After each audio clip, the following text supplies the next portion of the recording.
Well, I'm GT and this is Leon Todd. So here we are. I'm going to interview Leon for this video. All right. Thanks so much, Leon. It's finally good to meet you in flesh. And Likewise, man. Yeah, it's been such a long time since we've been exchanging messages, and it's been fantastic. And thanks a lot for doing this, by the way. The magic of the internet. Yeah. And how's your leg in Melbourne been so far? Really good. Yeah, we got in, when did we get in? The 6th? And it's now the 14th. So yeah, we got to spend a little bit of extra time here. We did, how many shows have we done? 5?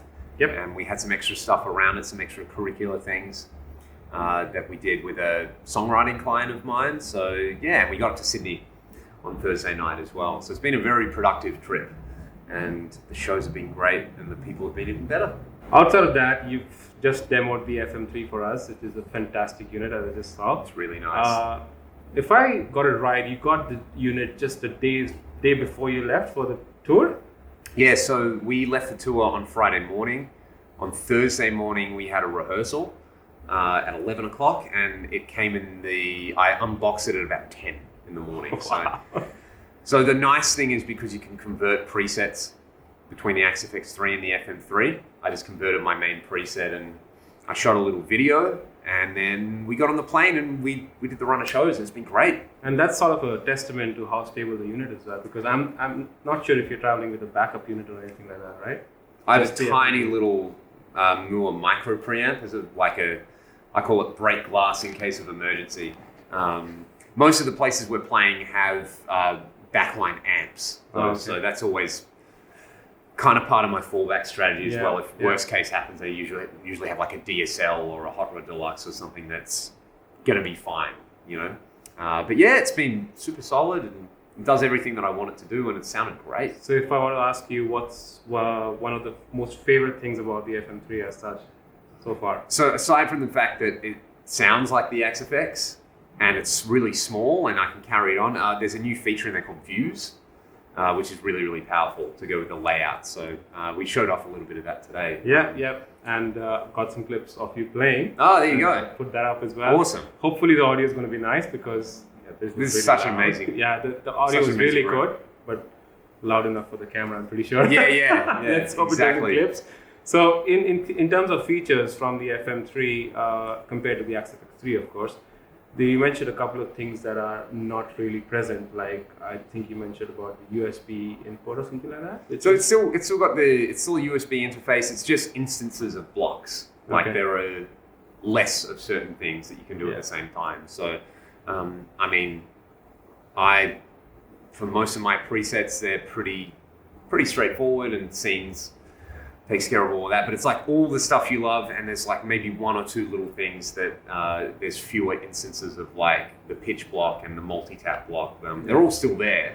It's just like less of the excess stuff, I guess. Yeah. So if I were to ask you, what is the one thing that you wish that it had compared to the XFX3 that it does not? I think everyone would say dual amps, but I don't use those a whole lot. Yeah. For doing a guitar gig, it's like kind of the unit I've always wanted. So it would be super duper awesome if, actually it's kind of the other way around. I wish the XFX had views, which I'm sure it's going to get in an update soon. But at the moment it doesn't, and that views feature on the FC controllers. So it's probably the other way around. So you wish the XFX3 had more things compared to the FM3. Yeah, I can't wait for it to get the views for the foot controllers. In terms of the buttons, I know it only has 3. You wish it had more, or they're enough to... What's your experience been using them live? It's like what we were saying. It's kind of like you have to look at it as like the brain of your system. So you can add a MIDI controller, you can add an FC controller, or because you've got layouts and because you've got views in layouts, it's like... And because every switch can be tap or hold, really already you've got 6 things you can do per thing, but then you've got 8 layouts, and each layout can have 4 views. So what's that? 3 switches times 2 times 8 times 4. I'll let you guys do the math on that one. You can control just about everything you want with a couple of taps. Yeah, and I noticed the displays pretty big, but the resolution is quite high. Yeah, it's so on really stage, do you think it's good enough to be able to see stuff? Because Yeah. I noticed the tuner is pretty big when it's The tuner on it's really, really big, and it's a real subtle thing. You know, the Axe FX3 is a rack unit, so when you tweak it, you're reaching out like that. Yeah. But with this, you're going down, and it's a lot more kind of what I'm used to, like using a pedal or something. So even though it's the same display, the fact that it's on the floor as like a workflow thing is kind of nice. All right. I think that's pretty much it from what I have Fantastic. to ask. And this is such an amazing studio here Yeah. at Bakehouse as well.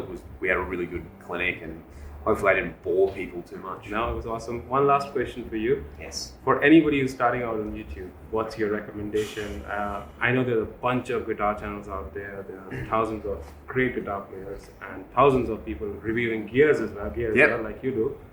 What is the approach that you had which was different from others, and what do you recommend for somebody starting out? I pretty much say the same three things to everybody.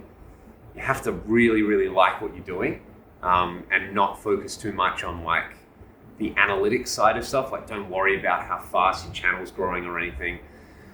The second is play to your strengths. So if you're somebody who, like me, can never shut up, then one take videos where you just talk and twist knobs that's kind of my strong point. The reason I like to watch your channel is that it's so detailed and it's so like well put together, and all the, you know, it's like, it's cinematography. You know, it's like it's really beautiful to look at and listen to, and you know, from what we were saying as well, it's like you've kind of figured that out about like these are my strengths, and so yeah, you just kind of have to play to your strengths. You know, it's like if, you know, Pete Thorne does what he does so well, don't think you just have to try and do what Pete Thorne does. You know, it's like if you don't have that kind of setup, you know, you kind of have to find your strengths and play to them. Third one is don't take yourself too seriously, because everyone on the internet is Well, that's it, guys. You know who Leon is. If you ever own any Fractal product or any sort of guitar gear, you pretty much stumbled upon his channel. If you haven't, I strongly recommend you go and visit his channel and show him some love. He's been doing a lot to the community, and we need to give that love back. So this guy he came all the way into the clinic, and he bought me a monitor so I could put Axe Edit on it. And it's nothing, dude, compared to the cables. And no, I really appreciate it, man. Thanks for it. And came out to the shows as well. So I couldn't make do all of that. True champion. Thank you. But you're the true legend. Nah. Thank you so much. Cheers, guys, and see you guys soon. I hope to see you again very soon. Yeah. Thank you.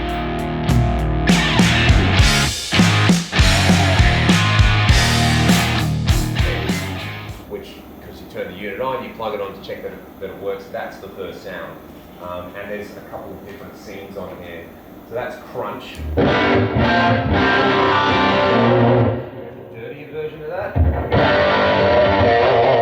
It's kind of giving me like, it's got that.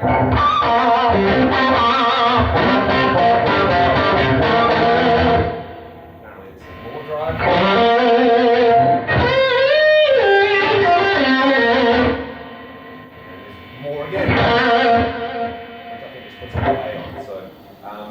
So that's the first factory preset, which is kind of cool.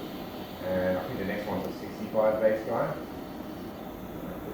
Yeah, there's a really nice. This is still one of my favorite presets in the Axe FX3 as well. This brown face one.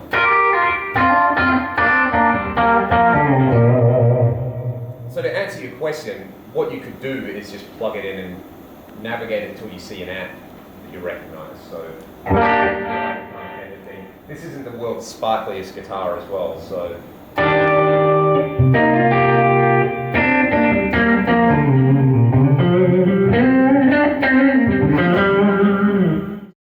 Super duper powerful is the multi-delay block. I feel like I'm always proselytizing the multi-delay block. It's so good. The other thing as well, all of this, you have 4 channels on every block. So if you want a super big reverb on this scene, and you want to use that flex delay for something else, you can have it do a different thing. But kind of like one of the, you know, I get that that's like a big selling point for a lot of this stuff, but a lot of the time you don't need to. You know, you need 3 or 4 like really good samples, and that's pretty easy. So that's super cool. If I get rid of this delay, I'm going to do this, and I'm going to connect it in parallel, which again is, in the fractal universe, of course you're connecting it in parallel, but one nice thing about the way this works is you can put stuff anywhere you like, which you couldn't do with a traditional rig. Especially if you're using like an amp and a real cabinet and a mic and you want to have a delay pedal in the loop. That delay pedal is, you're probably putting in the effects loop of your amp, if you're not a psychopath. And delay in front of the amp is really good for a few things, but most of the time you put in the loop, and then it's something like a JP2C, wherever the loop is placed, if it's not placed before the graphic EQ, then all of those delay repeats are being shaped by that, and then they're going to a power amp, and you're dealing with the headroom there, and then it's going through a cabinet and it's being filtered again, and then it's being mic'd, and you can lose a lot of fidelity that way, whereas obviously with this you can connect stuff after the cap, or you can have a delay in a reverb. A lot of the time you're stuck with delay into reverb. Whereas with this, if you want your delay repeats to be totally clean, and your reverb not to have delay on it, you can do that. So I will do that right now, and this is the magic block here. Is it? Where's my multi-delay? So you can do some wild stuff with this. This is really cool. The default setting is it's one delay with 4 taps. So you get.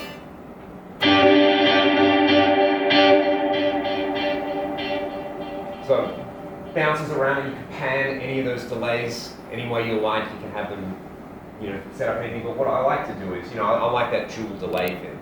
So what I will do is, one of these delays is going to be a quarter note. The other one is going to be a dotted 8. So we've kind of got that thing going on. I'm going to hard pan them. I'll leave the levels where they are. And we'll come back to delay 3 and delay 4 in a second. But for now, I'll turn those down. So now I've just got a kind of full big stereo delay. It's bouncing around, it's doing the thing. What I might do with this is I'll turn this, we'll hear this on a distorted sound.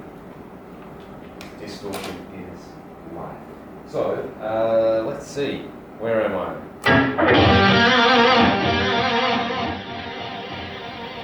Who's a look at the fan here? Yeah. Have you seen that old video of him with his rack in the studio where he's like, yeah, I got this thing, and you do the circular delays. I think it's a Lexicon preset. I'm pretty sure that's the inspiration for the whole multi-tap delay thing. So you can do the circular delay thing, but yeah, it's just this.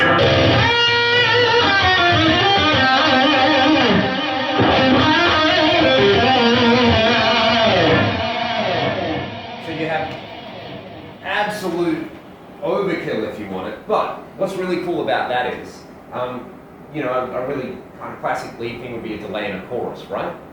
You get the chorus and give you a little bit of width in there. So rather than use a chorus block, you can actually do that in the multi-tap delay. And most choruses are, so really basic explanation of the chorus is a delay line, and it's a really short delay, and you modulate that delay against the original signal, and that's how you get that big wide detune thing. What I'm going to do here is with delay 3 and 4, I will I'm going to use really low delay time. So like, your typical chorus is somewhere between like 3 and 15 or 20 seconds. Let's go for like some low times here. This is ultra nerd stuff. I'll do 6 there. And then panned either side. So what we've got there is, so there's really short delays, but then I can add chorus to those. So it's number 3, number 4. I'll turn that up in a sec. At the moment, this is just with those 2 delays on there. So it kind of gives you like a very pseudo reverby room thing, but when you add a bit of chorus, it gets ridiculous.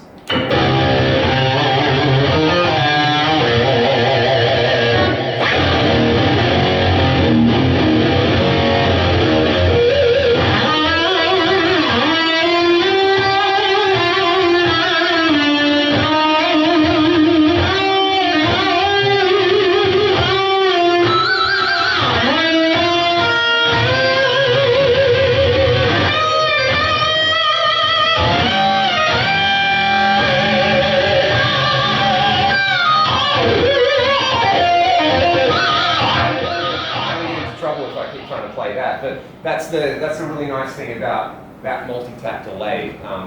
And I always say I would love if that was just a pedal.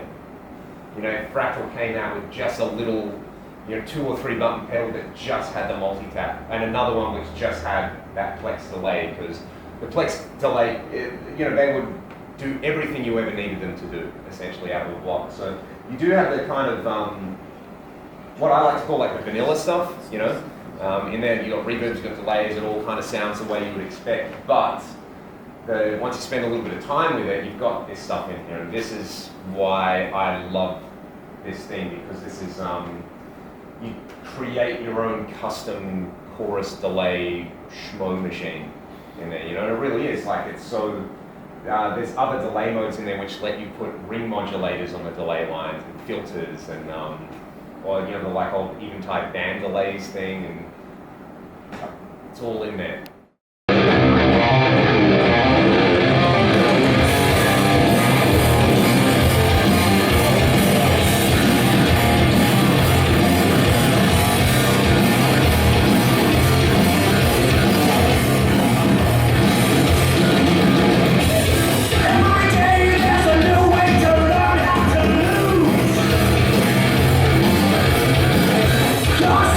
Someone else yelling out to say things.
Yeah, this was like the sound.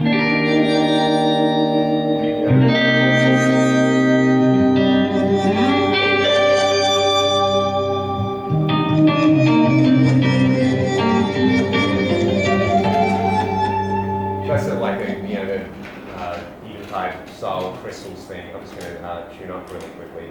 So for harmonizer stuff, you're wearing an Iron Maiden t-shirt. You want a classic Nerds thing, right? Yeah, exactly. Where is my tuner? There we go. I'll just tune up real quick. So I'm glad I'm not. Winger was playing like a 12-string last night and changed his strings that day. So I reckon he spent half the gig actually tuning it and apologising. Yeah, man. Do you use the optimised tuning in the XFX? You can actually change the tuner Yes. one sense off different strings. You can do that. Yeah, I don't, but I know quite a few people who do. Fractal. Yeah. And which is really, I mean, it's one of those things like a matter of taste, but it's there if you want it. If you're on the front panel of the unit and you press the tuner, you page across twice, and you can do up to 25 cents either way per string for the tuner. So you can get you can basically do all of the, if you know your offsets or you want to sweeten stuff and do things like that, it would be awesome having some, I think the only thing, no quote on this, I don't think it has sweeten tuning offsets or anything. But anyway, so that's Crystal Echoes, that's super cool. There's stuff like, all these quad D tunes, and one thing that I use a lot, especially on the XFX2 when I'm teaching as well, is because you can run two people through it. I often have people show up and they've got like Floyd Rose style guitar or something in E flat. And it's like, okay, cool, rather than me grab another guitar, I'm just going to tune your guitar for you really quick. Or if I'm just like, I want to play this guitar, but I don't want to tune it. And I just want to like learn, I don't know, any song. It's just a virtual capo. So if I want to, this is down a whole step. If I want to put this up into basically, drop D.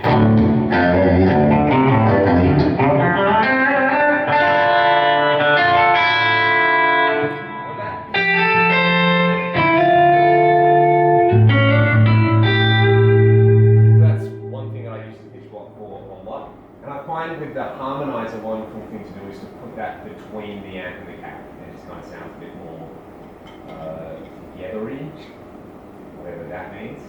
So we'll go dual harmony. Let's think. We'll make the C minor. And harmony number one, we can get into the forces and stuff like that in a second. I'm just going to pan these down the middle. You can put these anywhere you like. And the really cool thing is that, again, if you've got a harmonizer pedal in the effects loop of your amp, it's detecting heavily distorted guitar. It's going, I don't know, close enough. With this, you can set the input source to be, rather than block in, make it input number one. So this is going to be detecting the pure sound of my guitar, but it's happening after the amplifier. So that's kind of cool. I'm just going to do a one voice harmony thing, so I'll turn this down. Let's see, what is this? Press the wrong button. This should. I'll turn the delay up on that in a second. You can do that kind of thing if you want to.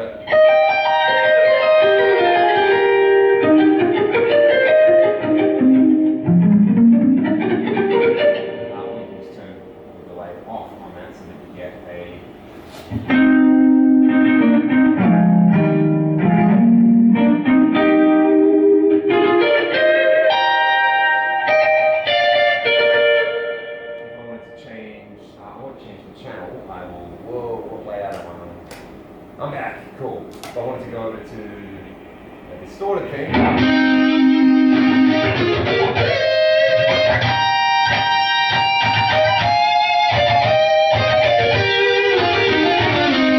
thing that I find is really handy with these harmonizing things is turning the like high cuts down quite a lot.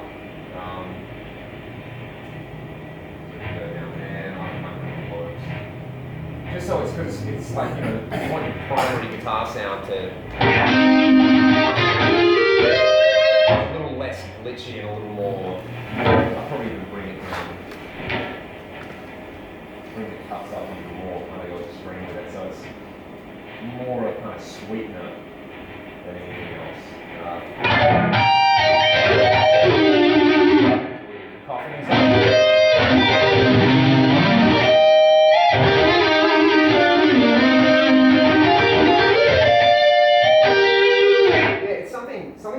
This is actually probably the thing I play around with the least, but I really should, because this would be really handy. Even for one cool way to do this as well, I'll show you guys how to do this, is say you wanted an octave effect. Yeah, there's an dedicated octave divider. No. So you want a whammy diaphonic, but you don't want a dedicated pedal for it. I'll show you how to do that and set up a switch. So we want the whammy to go down one octave. And at the moment, it should be, so I don't want that on right at the moment. I want,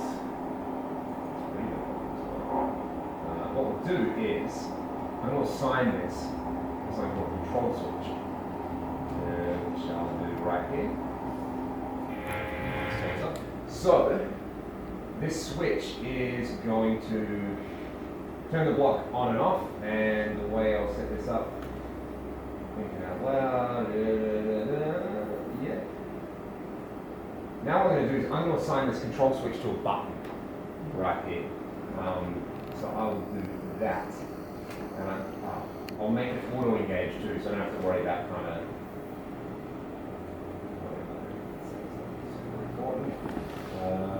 Yeah. And now on my FC controller, I can say, hey, I want a per preset thing. So this is only going to work in this preset. It's not going to change my layouts or anything like that. I'm going to make this. Spare thing over here. We'll make this control switch number 1. And the cool thing is I can set up as a momentary switch. So it's only when I'm stepping on the switch that I can do this. And so that's number 15. And then you just go over to whatever layout you're on. Let's say I want to override this with the preset number 15. Okay, it's control switch number 1. So I've done this.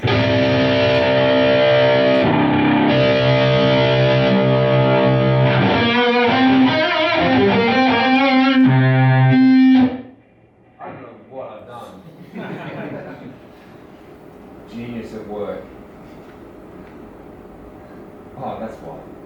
I'm going to put this over here. Okay. That's what I was going to ask. So the pitch block, even the octave, do you want us to put in the between amp and cap, or like that you did now? It depends. Probably for a whammy, I would put it beforehand. Yeah. And I would leave, in this case, I want the high cuts to be wide open, because it's going to affect 100% of the guitar. Oh, I see why. So when you have a modifier, you can set how fast it goes up and down by using the attack and release buttons. So I'll turn the attack up, maybe to, yeah, that'll be cool. Similar to the release. Let's do 200 for the release. Hopefully it should be enough.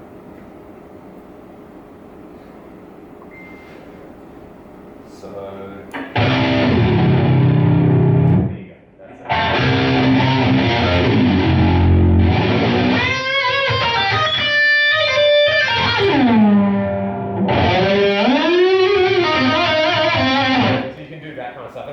Obviously, you would want to fine-tune that a little bit, but that's the idea. So you have, again, I forget that there's switches built in on this thing. You can literally have a control switch assigned to anything you want.